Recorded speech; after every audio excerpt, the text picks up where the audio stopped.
624 is related to 160 following a certain logic. Following the same logic, 448 is related to 116. To which of the following is 528 related following the same logic? 624க்கும் 160க்கு என்ன லாஜிக்ன்றதை நம்ம first கண்டுபிடிச்சிருவோம். அதே மாதிரி 448க்கு 116ன்றதை கண்டுபிடிச்சி நம்ம அதுக்கப்புறம் இந்த சம்மை solve பண்ணுவோம். ஸோ இப்போ நான் என்ன பண்ணுறேன், 624 4ஆல் டிவைட் பண்ணுறேன். எனக்கு வந்து 156 வரும். அதோட ஒரு 4 ஆட் பண்ணால் 160 வரும். ஸோ இதே லாஜிக்கை யூஸ் பண்ணுங்கள். 448 நான் என்ன பண்ணுறேன், 4ஆல் டிவைட் பண்ணுறேன். எனக்கு 112 வரும். அதோட ஒரு 4 ஆட் பண்ணுங்கள், உங்களுக்கு வந்து 116 வரும். அப்போ என்ன லாஜிக் வந்து யூஸ் பண்ணியிருக்காங்க அப்படின்னா, ஃபஸ்ட்டு நம்பரை 4ஆல் டிவைட் பண்ணி 4ஆல் ப்ளஸ் பண்ணிங்க அப்படின்னா செகண்ட் நம்பர் வரும். இந்த லாஜிக் தான் யூஸ் பண்ணியிருக்காங்க.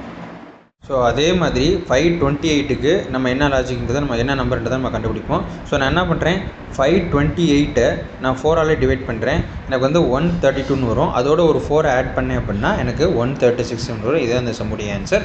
ஆப்ஷன் வந்து பார்த்திங்க அப்படின்னா ஆப்ஷன் ஏ. சரிங்களா?